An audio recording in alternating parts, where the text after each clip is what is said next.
अथर्वेदे तृतीयाष्टके तृतीयोऽध्यायः। ॐ इन्द्रत्वा वृषभं वयं सुते सोमे हवामहे सपाहि मध्वो अन्धसः इन्द्रक्रतुविदं सुतं सोमं हर्यपुरुष्टुत पिबा वृषस्वता तृपिम् इन्द्रप्रणोधितावानै यज्ञं विश्वेभिर्देवेभिः तिरस्तवान विश्पते इन्द्रसोमाः सुता इमे तव प्रयन्ति सत्पते क्षयम् चन्द्रास इन्दवः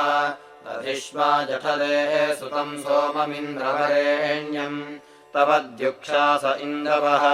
गिर्वणः पाहि नः सुतं मधोर्धाराभिरज्यसे इन्द्रत्वादातविद्यशाः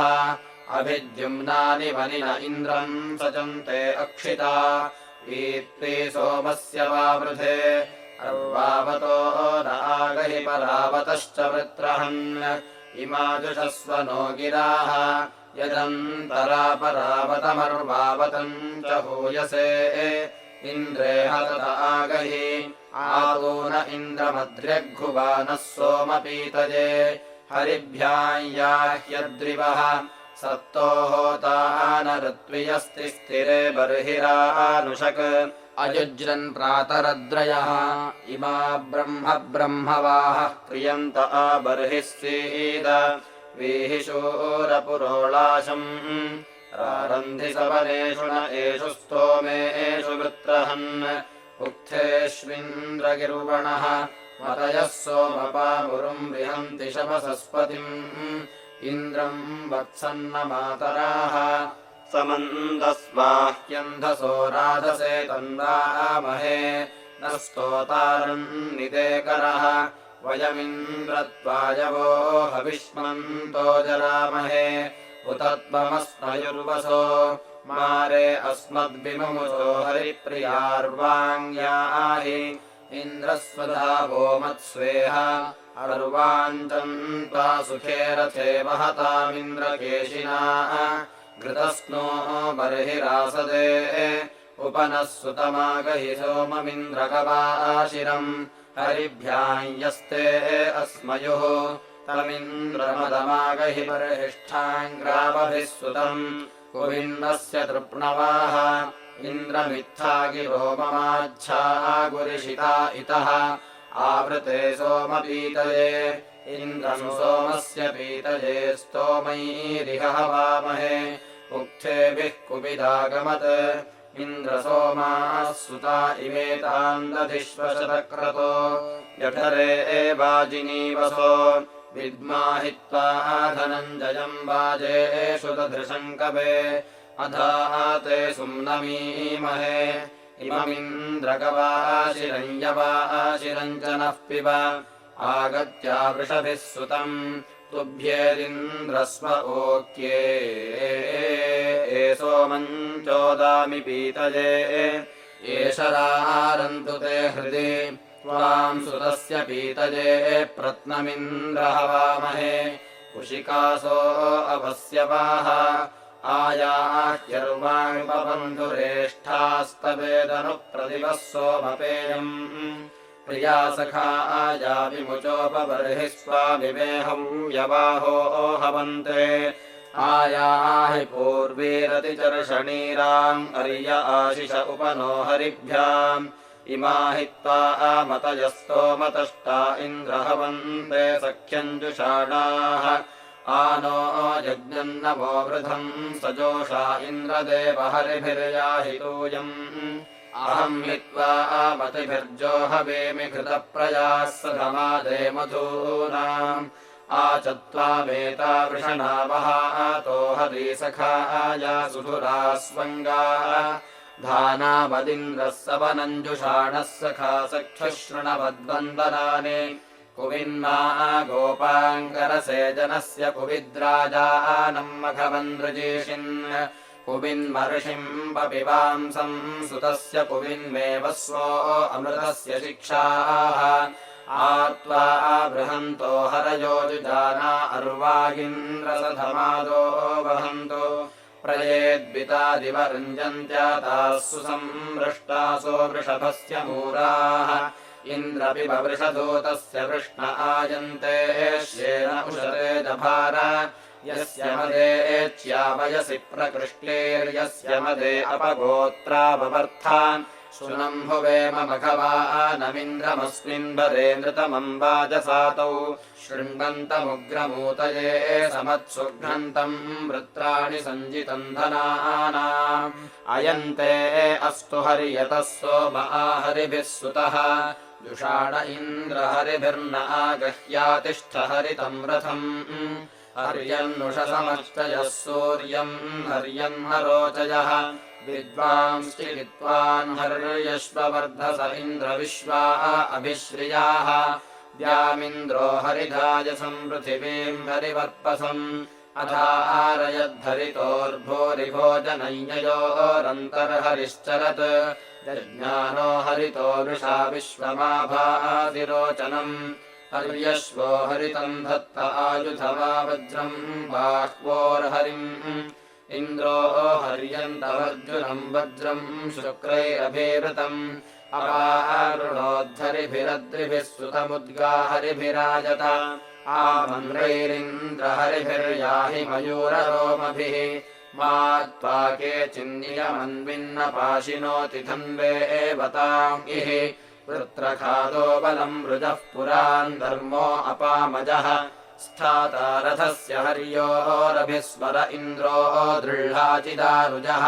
गम्भीराङ्कुदधेऽङ्घ्रिवक्रतुम् पुष्यसि गा इव पशुगोपाय वसन्धे नवो यथा कृतङ्गुल्या इवाशत आनस्तुजम् व्रजिम्भराम् शन्न प्रतिजानते वृक्षम् पक्वम् फलमङ्गेवधूनुहेन्द्रसम्पारणम् वसो स्वयुरिन्द्रस्वराळसि स्मद्दिष्टिस्वयशस्तरः सवावृधान ओजसा पुरुष्टुतभवानः शुश्रवस्तमः युध्नस्य ते वृषभस्य स्वराज उग्रस्य योनस्थविरस्य हृष्वेः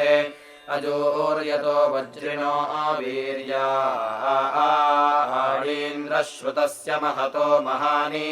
महान् असि महिषवृष्ण्येभिर्धनस्पृदग्रसहमानो अन्यान् एको विश्वस्य भुवनस्य राजा स योधया चक्षयया च जनान् प्रमात्राभिरिचेरोचमानः प्रदेवेभिर्विश्वतो अप्रतीतः प्रमज्मनादिव इन्द्रः पृथिव्याः प्रोरोर्महो अन्तरिक्षादृजीषि उरुङ्गभीरञ्जनुषाभ्यो उग्रम् विश्वम् व्यचसमवतम् मतीनाम् इन्द्रम् सोमासः प्रतिभिसुतासः समुद्रम् न स्रवत आविशन्ति यम् सोममिन्द्रपृथिवीद्या वा गर्भन्न माता बिभृतस्त्वाया तन्ते हिन्वन्ति तमुते मृजम् जध्वर्यवो वृषभपातवावो मरुत्वाङ्गिन्द्रवृषभोरणाय पिबासो मनुष्वधम् मदाय आसिञ्चस्वजठरे मध्व ऊर्मिन्दम् राजासि प्रतिपः सुतानाम् सजोषा इन्द्रसगणो मरुद्भिः सोमम् विववृत्रः शूरविद्वान् यहि शत्रूङ्गपमृदो नुदस्वाथा भयम् गृणुहि विश्वतो नः उत ऋतुभिर्ऋतुपाः पाहि सोममिन्द्रदेवेभिः सखिभिः सुतन्नाः याङ्गाभजो मरुतो ये त्वान्वहन् वृत्रमदधुस्तुभ्यमोजाः ये त्वा हि हत्ये मघवन्नवर्धन्येषाम् वरे हरिवो ये गविष्टौ ये त्वा नूनमनुमदन्ति विप्राः पिबेन्द्रसोमम् सगणो मरुद्भिः मरुत्वन्तम् वृषभम् वा आवृधानमकवारिन्दिव्यम् शासमिन्द्रम् विश्वासाहमवसे नूतनायोग्रम् सहोदामिहतम् हुवेम सद्यो हजातो वृषभः कनीनः प्रभर्तुमावदन्धसः सुतस्य साधोः पिब प्रतिकामम् यथा तेरसा शिरः प्रथमम् सोम्यस्य यज्जायथास्तदहरस्य कामेंशोः पीयूषमपि भोगिरिष्ठाम् तन्ते माता परियोषा जनित्रे महः पितुर्दम आसिञ्चदग्रे उपस्थाय मातरमन्नमैट्टदिग्ममपश्यदभिसोममूधाः प्रयावयन्नचरद्युत्सो अन्यान्महानि चक्रे पुरुधः प्रतीकः उग्रस्तु राषाळभिभूत्यो जायथा वसन्तन्वम् चक्र एषः त्वष्टा रवीन्द्रो जनुषा विभोजामुष्या सोममपि वच्चमोषो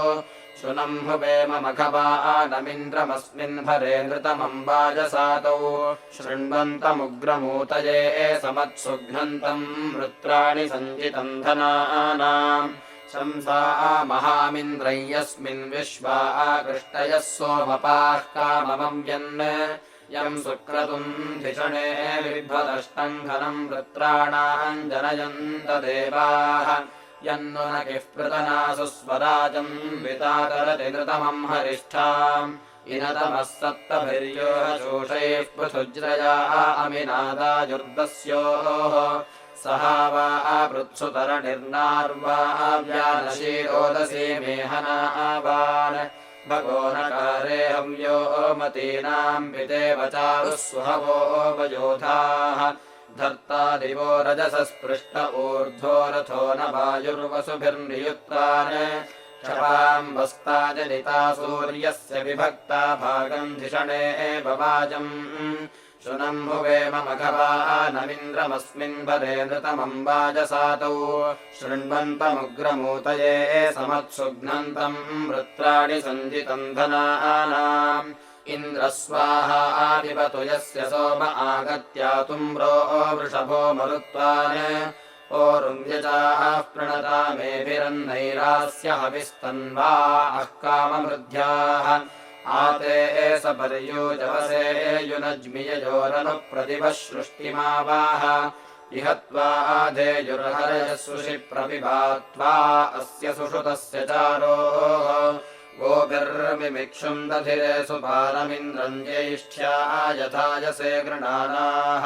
मन्दानः सोमम् पपिबाङ्गृजीषिन्समस्मभ्यम् पुरुधागा इषण्य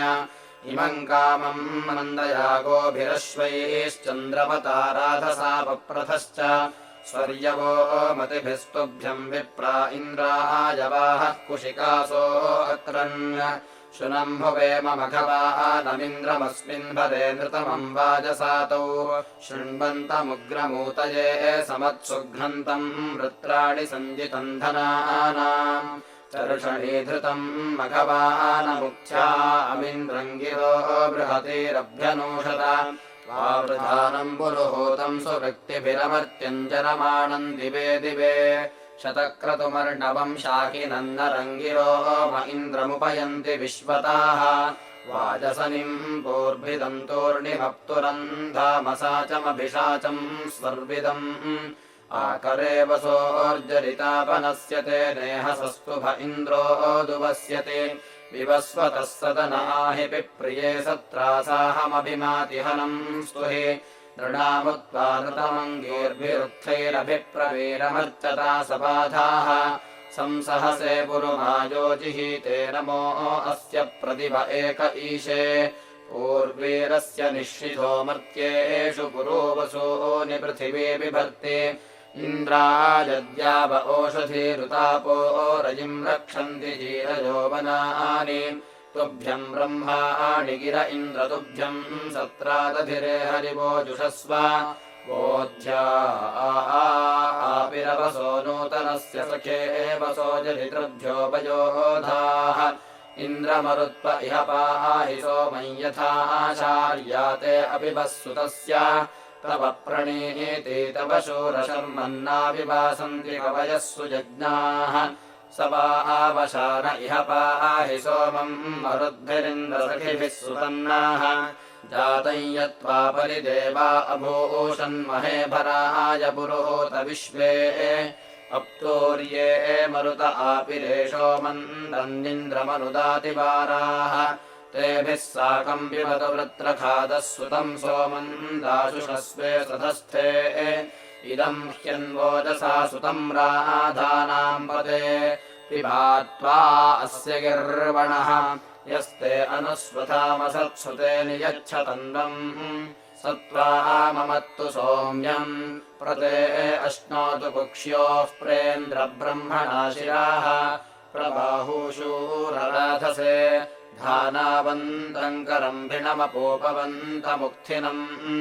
इन्द्रप्रातर्जुषस्वनः पुरोडाशम् पचत्यम् जुषस्वेन्द्रागुरस्व च तुभ्यम् हव्यानि सिस्रते पुरोडाशम् च नोघसो जोषयासे गिरश्च नः वधूयुरिवयोषणान् पुरोडाशम् सनश्रुतः प्रातः सावेजुषस्वनः इन्द्रक्रतुर्हिते बृहन् माध्यम् दिनस्य समनस्य धानाः पुरोडाशमिन्द्रकृष्वेह चारुम् प्रयत्स्तोताजरितातोऽन्यर्थो वृषायमाण उपगीर्भिरीट्टे तृतीये धानाः समने पुरुष्टुतपुरोडाशमाहुतम् मामहस्वनः ऋभुमन्तम् वाजवन्तम् ताकवे प्रयस्वन्त उपशिक्षेमधीतिभिः भूषण्वते ते चक्रमाकरम्भम् हरिवते हर्यश्वाय धानाः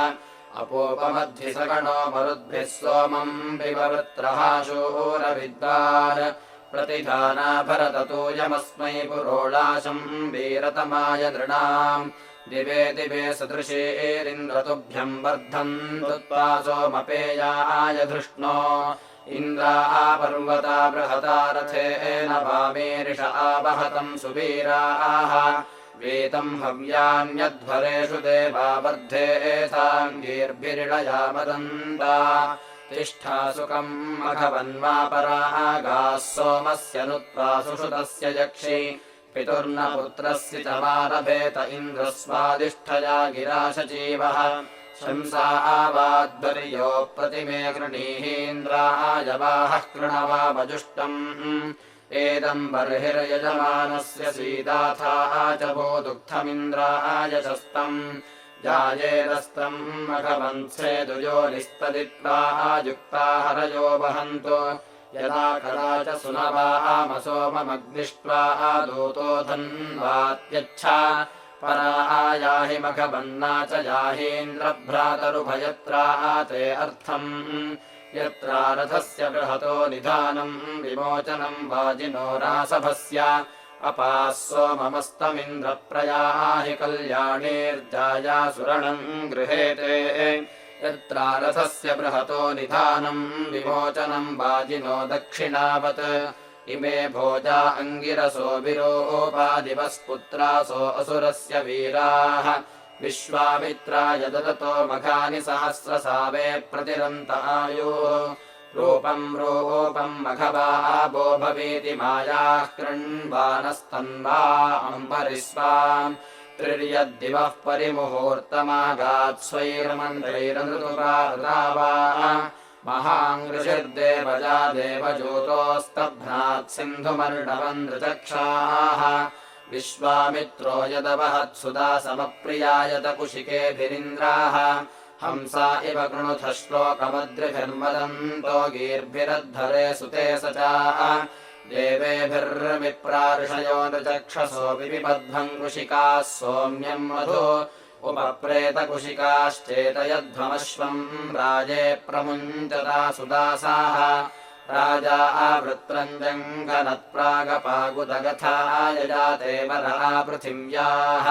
य इमे रोदसी उभे अहमिन्द्रमतुष्टवम् विश्वामित्रस्य रक्षति ब्रह्मेदम् भारतञ्जनम्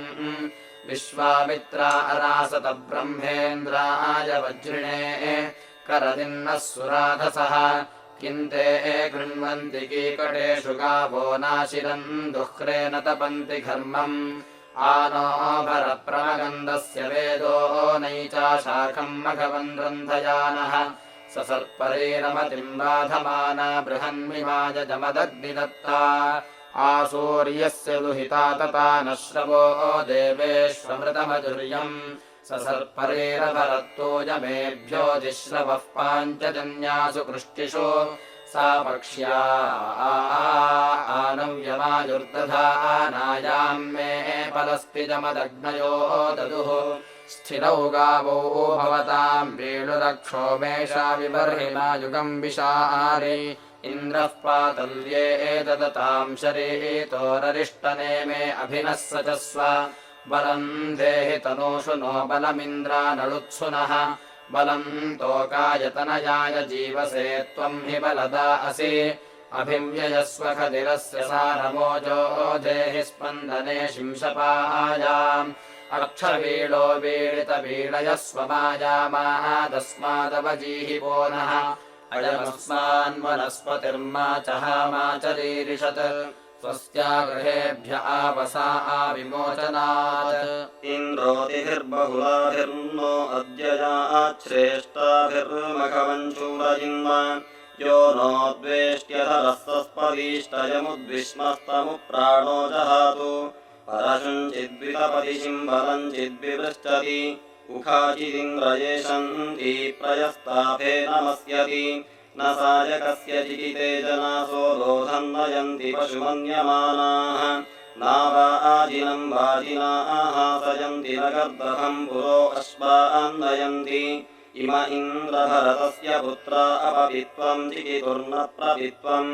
हिन्वन्त्यश्वमरणम् न नित्यम् ज्यावाजम् परिणयन्त्याजौ इमम् महे विदध्याय शोषम् शश्वत्कृत्व ईड्याय प्रजभ्रुः शृणोतु नोदम् येभिरनेकैः शृणोत्वग्निर्दिव्यैरजस्रः महि महे दिवे अर्चा पृथिव्यै कामो म इच्छम् चरति प्रजानन् ययोर्हस्तो मे विदथेषु देवाः सपर्यवो मादयन्ते स चायोः युगोरृतम् रोदसी सत्यमस्तु महेषुणः विदाय प्रभूतम् इदम् दिवे नमो अग्ने पृथिव्यै सपर्यामि प्रयसायामि रत्नम् उतो हि माम्भूर्या आविविद्रतावरी रोदसी सत्यवाचाः नरश्चिद्वाम् समिथे शूरसातौ ववन्दिरे पृथिवे विदानाः को अर्धावेदक इह प्रवोचद्देवाम् अच्छापथ्या आकाशमेति दर्श्र एषामवमासदांसि परेषु यागुह्येषु मृतेषु कविर्नृचक्षा अभिषेमचष्टऋतस्य यो नाभिघृते मदन्ति नानाचक्राते सदनम् यथा वेः समानेन क्रतुना संविधाने समान्या वियुते दूरे अन्ते ध्रुवे पदे तस्थतुर्जागरूके उत स्वसा राजुवती भवन्ति आदुब्रुवाते मिथुनानि नाम विश्वे देते जनिमासम् विविक्तो महो देवान् बिभ्रतीनम् यथेते एजध्रुवम् पत्यते विश्वमेकम् चरत्पतत्रिविषुणम् विजातम् स नाः पुराणमध्येऽम्यारान्महः पितुर्जनितुर्जामितन्नाः देवासो यत्र परितार एवैरुरौ पथिम् युते तस्थुरन्तः इमम् स्तोमम् रोदसी प्रब्रवीम् विरुदराः शृणवन्नग्निजिह्वाः मित्रः सम्राजो वरुणो युवान आदित्यासः कवयः पप्रधानाः हिरण्यपाणिः सवितासु जिह्वस्त्रिरादिवो विदथे पत्यमानः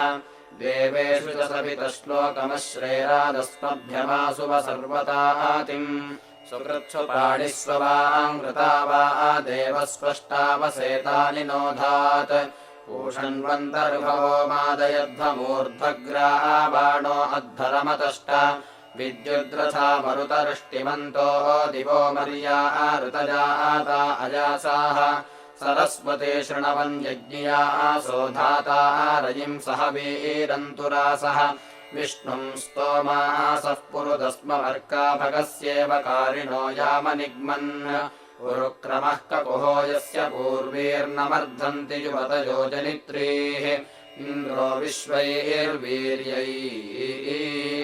पत्यमान उभे आपप्रौरोदसी महित्वा पुरन्दरो वृत्रः धृष्णुषेणः सङ्गृभ्या न आभरा भूरि पश्वः नासत्या मे पितरा बन्धुपृच्छा सजात्यमश्विनोश्चारुनाम इवम् विस्थोरयिदौ नो रयीणाम् दात्रम् रक्षेथे अकवैरदब्धा महत्तद्वः कवयश्चारुनामयद्धदेवा भवथ विश्व इन्द्रे सखरुभिः पुरोहूतप्रियेभिरिमान् धियम् सादयेतक्षतानः अर्यमाणो अदितिर्यज्ञियासो दब्धादिवरुणस्य व्रतानि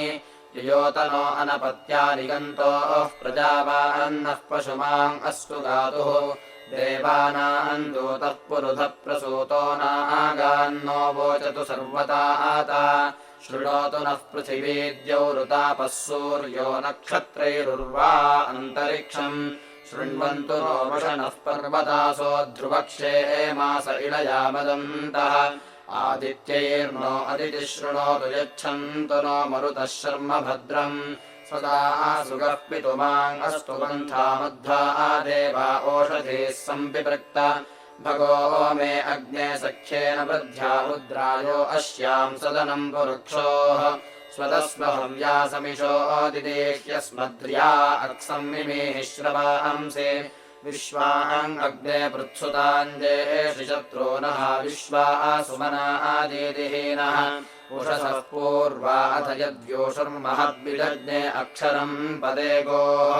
व्रता देवानामुपनुप्रभूषन् महद्देवानामसुरत्वमेकम् मोषोणो अत्र जुहुरन्त देवाना पूर्वे अग्ने पितरः पदज्ञाः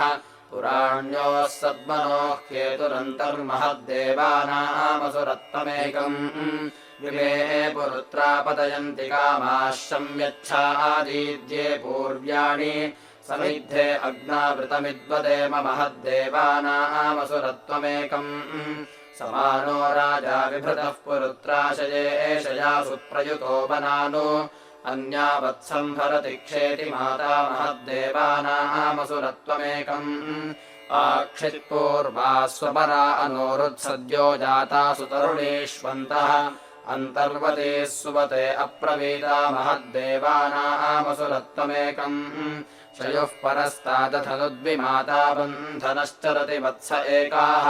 मित्रस्य तावरुणस्य व्रतानि महद्देवानामसुरत्वमेकम् विमाता होता विदथेषु सम्राळन्वग्रम् चरति क्षेति बुध्नः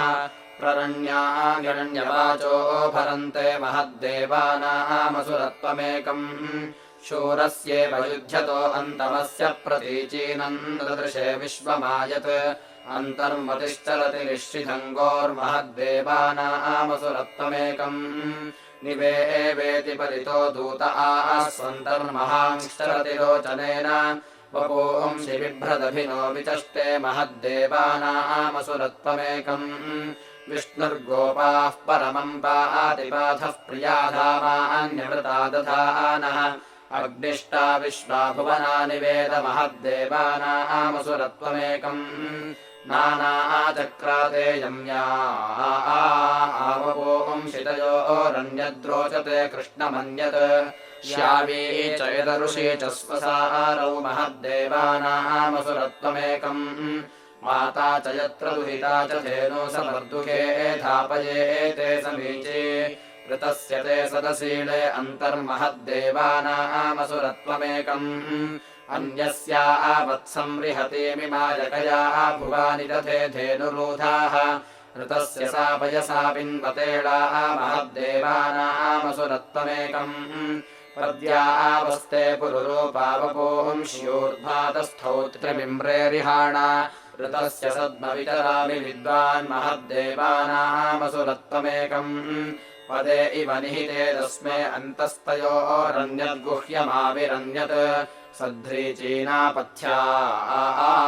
आसाविशोचे महद्देवानामसुरत्वमेकम्